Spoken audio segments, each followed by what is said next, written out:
उमर चीमा साहब, आपसे मैं बात का आगाज़ करना चाहता हूँ। आप को क्या लगता है क्या खान साहब और पीटीआई खुद अब अपने आप को मलिक रियाज से भी डिस्टेंस कर रहे हैं जैसे उन्होंने जनरल फैज से किया?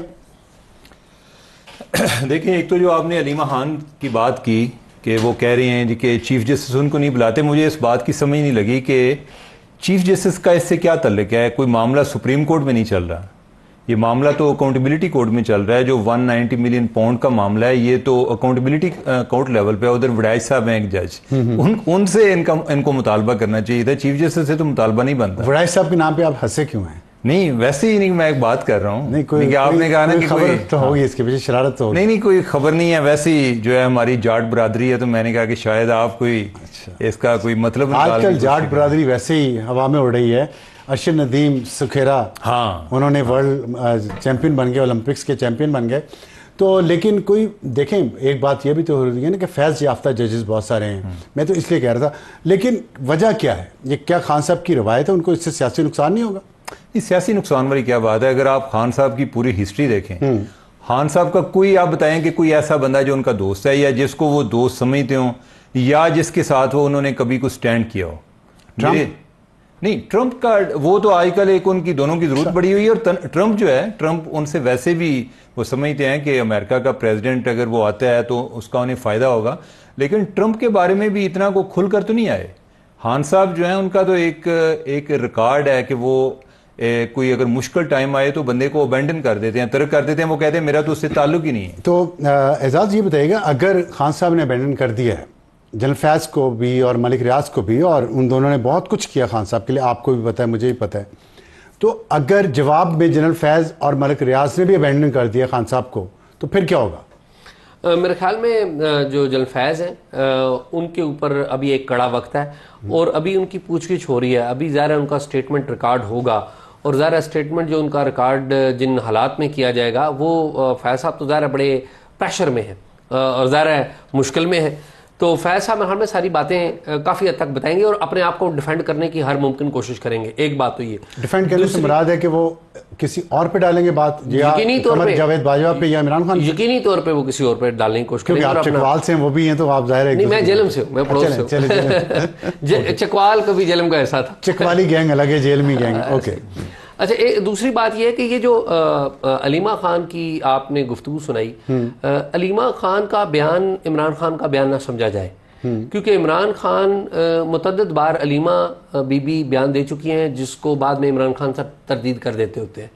तो पहली बात तो यह है कि इमरान खान साहब, मुझे कोई उनसे खुशगवानी नहीं है कि इमरान खान साहब मलिक रियाज के बारे में अच्छी बातें करेंगे या वक्त आने पे उन्हें छोड़ना दें। लेकिन मेरा ये ख्याल है कि इमरान खान, मेरे ख्याल में हम इमरान खान को अंडर एस्टिमेट कर रहे हैं। इमरान खान जो साथी उनके बाहर बैठे हुए हैं, कम अज़ कम उनको अनॉय नहीं करेंगे, क्योंकि वो उम्मीद रखेंगे कि उनके जो बाहर साथ बैठे हुए साथी हैं वो उनकी हेल्प करेंगे। क्या वजह, जो बाहर बैठे हुए साथी, ये बात आपने बड़ी अच्छी और अहम बात की है कि जो बाहर बैठे हुए हैं उनका अनॉय नहीं करेंगे।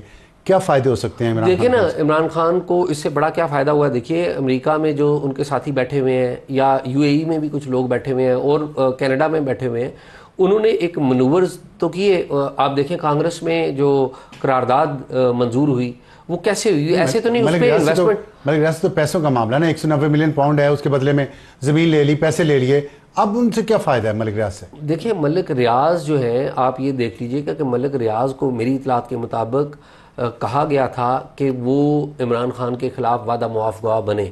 लेकिन मलिक रियाज ज़ाहिर है वो भी बड़े तेज़ आदमी हैं, उनके भी सिस्टम में बड़े लिंक्स हैं, वो बाहर चले गए। और आपको पता है उनका नाम हालांकि ECL पे है, और ECL पे एक होता है OTP, वन टाइम परमिशन होती है, और ये उनका जो नाम है ECL पे, वो अभी नहीं डला हुआ था, वो पहले का उनका नाम, जो फेक अकाउंट केस है उनकी तहकीकात के सिलसिले में इनका नाम भी डला हुआ था। वो जो पर्टिकुलरली वो जो केस था, बैरियर टाउन का जो केस था कराची वाला, उन कनेक्शंस के सिलसिले में इनका नाम ECL पे डला था।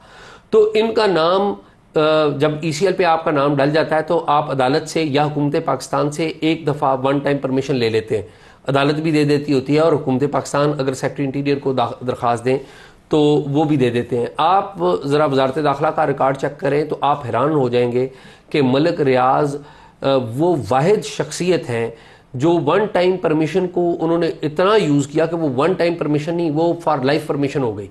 यानी कि वो जब जाना चाहते थे वो बाहर जाते थे, वन टाइम का नाम लेके जाते थे। और इस सारे मामले में और तो बहुत सारे लोग इन्वॉल्व होंगे, जितने भी साबका सेक्रेटरी दाखिला हैं वो सारे इनको परमिशंस देते रहे और ज़ाहिर हुकूमतों के कहने पे सेक्रेटरी दाखिला खाली अपने तौर पे परमिशन इस तरह दे सकती हैं? आप समझते हैं मलिक जो सिस्टम का जिक्र किया इन्होंने कि मलिक रियाज को भी सिस्टम सपोर्ट कर रहा था, जनरल फैज़ की गिरफ्तारी से वो सिस्टम कमज़ोर हुआ या नहीं जो ऐसे अनासर को सपोर्ट कर रहा था, या अभी भी? क्योंकि आपसे मेरी वैसे भी बात इस पर होती रही है और आपका ये ख्याल है कि इंग्रेस सिस्टम के अंदर इतनी हो चुकी है इमरानिस्ट की कि ये बड़ा मुश्किल है उनको पर्च करना, अभी भी आप ऐसे समझते हैं?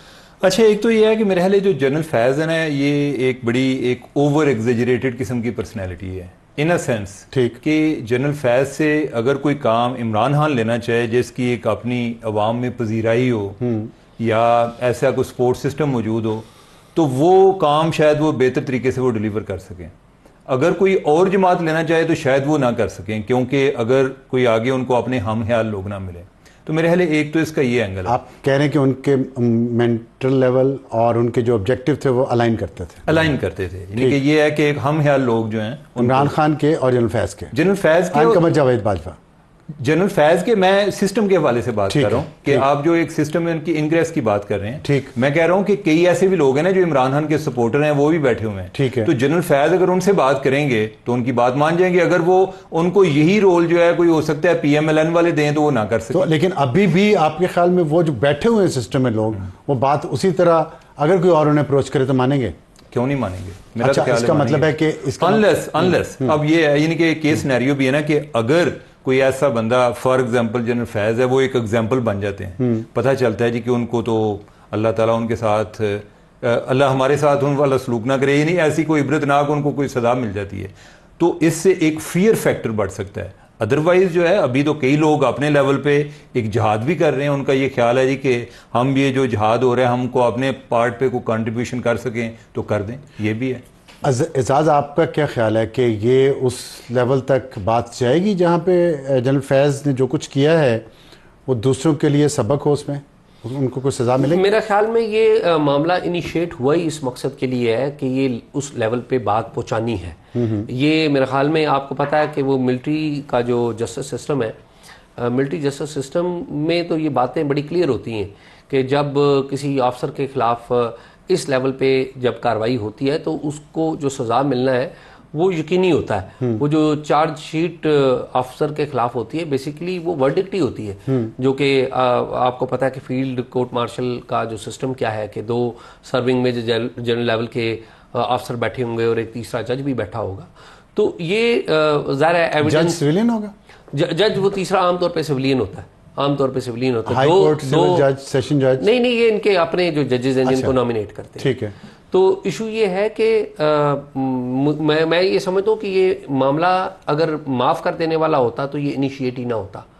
आप इस पे इतना मैं समझता हूँ कि माफ करने वाली बात ही नहीं है। ये मामला इसके लॉजिकल एंड पे जाएगा और मुझे यानी कि कोई मुझे ही है जो बचा सकता है फैज साहब को कि उनको कोई सजा ना मिले। ठीक, मैं ये समझता हूँ कि मुझे के अलावा कोई चांस मुझे नहीं लगता। उमर, ये मुझे कह रहे हैं कि जनरल फैज को बचा सकता है, लेकिन साथ ही एजाज ने ये बात भी कही है कि फैज जो है वो जारी है, हाँ फैज जारी है, ज़हीन आदमी है और वो डालेगा दूसरों पे बात। तो इस अगर वो दूसरों पे बात डालते हैं तो आपके ख्याल में इमरान खान का मिलिट्री कोर्ट में ट्रायल हो सकता है?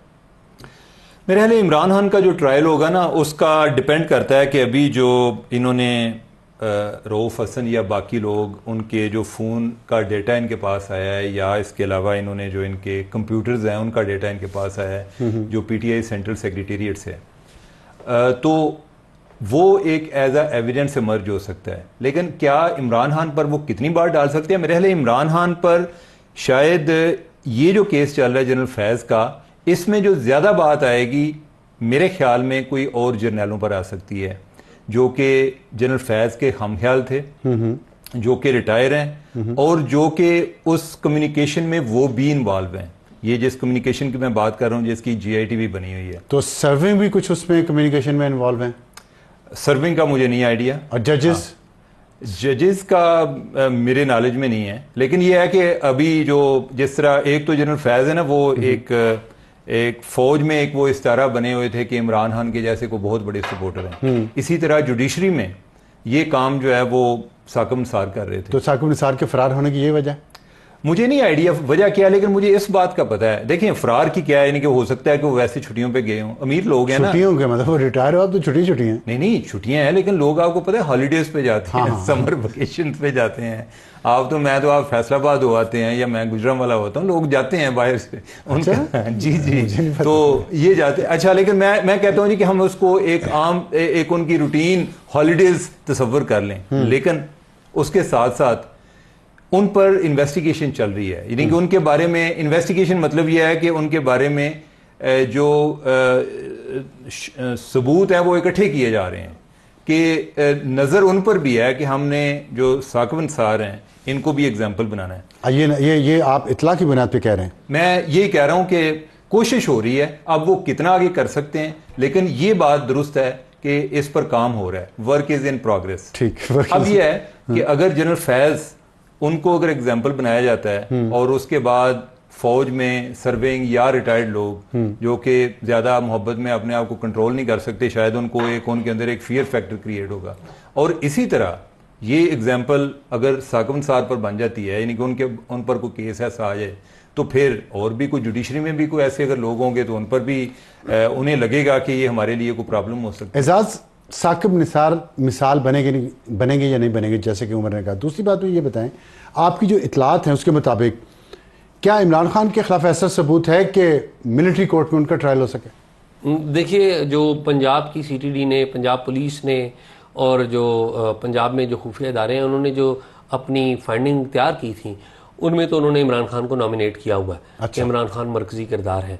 अब वो वाली फाइंडिंग्स अगर आप सिविलियन कोर्ट में लेके जाते हैं, हाई कोर्ट में लेके जाते हैं या लोअर कोर्ट्स में लेके जाते हैं, ज़रा पहले लोअर कोर्ट्स में जाएगा, तो उसका नतीजा क्या निकलेगा, क्योंकि जो आपको पता है हमारी अदालतें हैं वो प्रॉपर ट्रायल करती हैं, क्योंकि इस तरह का संगीन इल्ज़ाम किसी पे भी लगना, उसका प्रॉपर दायरा ट्रायल होना चाहिए। अब लेकिन आपको पता है हमारी इस्टेब्लिशमेंट की भी एक कोई डिज़ायर्स इनकी भी हैं, तो देखना ये है कि ये सिविलियन कोर्ट पे ये ट्रस्ट करेंगे या नहीं करेंगे, या अल्टीमेटली ये जाएगा मिलिट्री कोर्ट की तरफ से। इमरान खान की भी ये कोशिश यही होगी कि वो अपने आप को बचाएं और सिविलियन कोर्ट से ही बचाएं, और उनकी भी अल्टीमेट कोशिश यही होगी कि ये मिलिट्री कोर्ट की तरफ ट्रायल ना जाए। अगर इसके बावजूद अगर जनरल फैज ने कोई ऐसे एविडेंस दिया या बात डाली उस वक्त के प्राइम मिनिस्टर इमरान खान पे, तब भी मिलिट्री कोर्ट में ट्रायल नहीं, प्रेफरेंस नहीं होगी? मेरा ख्याल ये है कि इमरान खान के ऊपर जनरल फैज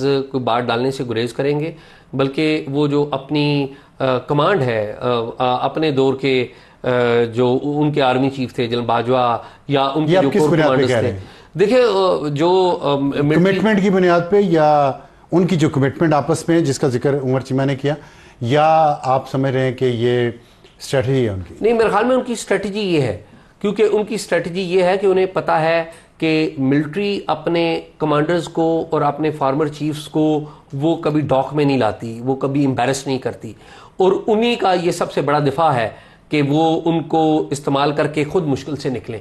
मेरा नहीं ख्याल कि जो चार्ज उनके ऊपर लगाया गया है, इनकी जो एक हाउसिंग सोसाइटी का चार्ज है और दूसरा है रिटायरमेंट के बाद पॉलिटिकल एक्टिविटीज में, आर्मी कमांड नहीं आएगी जी, उसमें नहीं आएगी। जो पहले वाले में भी लगाने की कोशिश करेंगे और दूसरे वाले में भी लगाने की कोशिश करेंगे। मेरा ये ख्याल है कि उनकी स्ट्रेटजी यही होगी कि वो अपने जो सीनियर्स हैं उनका नाम लें और उनका नाम लेके अपने आप को बचाने की कोशिश करें। मुझे में ये जो एजाज ने बात की, एक तो इस पर आप अपना व्यू दें कि ये मुझे तो लॉजिकल बात लग रही है कि ऐसे होगा, लेकिन अगर ऐसे हुआ तो फिर तो सियासी तौर पे तो इसका फ़ायदा होगा इमरान खान को। देखें, एक तो सियासी तौर पे होगा ना, दूसरा ये है कि मैं ये समझता हूँ कि जो टॉप सिटी वाला केस है ये पब्लिक कंजम्पशन के लिए है। ठीक, कि बाज़ बात ये भी होता है ना कि जब पता चलता है कि कोई सियासी केस बना है और वो बंदा उसमें हीरो बन जाता है, लेकिन अगर आप ये कहें कि क्रिमिनल एक्टिविटी में इन्वॉल्व था, जो कि था, हाँ, तो वो एक जो है ना एक पब्लिक स्पेस में सेल करना वो रिलेटिवली इजी होता है। एक तो वो है यानी कि दो चीज़ें, उसको केस के तौर पे एडजस्ट किया, लेकिन जो वजह बनी है वो उनकी जो गैर नसाबी सरगर्मी है ना, जो बेसिकली रिटायरमेंट के बाद की जो वो तंजीम साजी कर रहे थे, बेसिकली उन पर जो ज़्यादा इशू है वो बना है। अच्छा, इसका हम एज अ आउटसाइडर तो हम सोचते हैं ना, हमारा ये ख्याल है कि सबका एहतसाब होना चाहिए। अब अगर आप जो है उस सिस्टम का हिस्सा हो तो उनके लिए ये होगा कि इसके कॉन्सिक्वेंसेस क्या हैं। इसके कॉन्सिक्वेंसेस ये हैं कि पहले कभी हमारा कोई DGI जो है वो उसका ट्रायल नहीं हुआ। इसका मतलब है कि कल जो मौजूदा क़यादत है ये चली जाती है तो फिर इनके लोग जो हैं वो अगर कोई और आ जाएगा तो जो एक पॉलिटिकल साइड पे मामला चल रहा है वो उधर भी। लेकिन क्या ये मुमकिन नहीं है कि फौज ने भी रियलाइज़ किया हो कि उनकी सियासत में जो मुदाखलत हैं उसके बहुत बुरे असरात निकले हैं लेकिन उसका एक कोर्स करेक्शन होनी चाहिए। उसका काउंटर आर्गूमेंट ये है कि कल इन पर भी ये इल्जाम आ सकता है जी आप भी सियासत में मुदाखलत कर रहे थे। कोर्स करेक्शन कैसे हो? अगर ये देखें, मैं एक आपको एग्जांपल देता हूँ। किसी शख्स ने मुझे कहा कि अगर कोई इदाराती फैसला होता है किसी भी बात पे, उस पे तो किसी को कोई पकड़ नहीं हो सकती। अगर इंडिविजुअली किसी ने कुछ किया है, कोई प्लान किया है, कोई जुर्म किया है, तो उसको सजा हो जाएगी, किसी ने किसी वक्त हो सकती है, पॉसिबिलिटी है।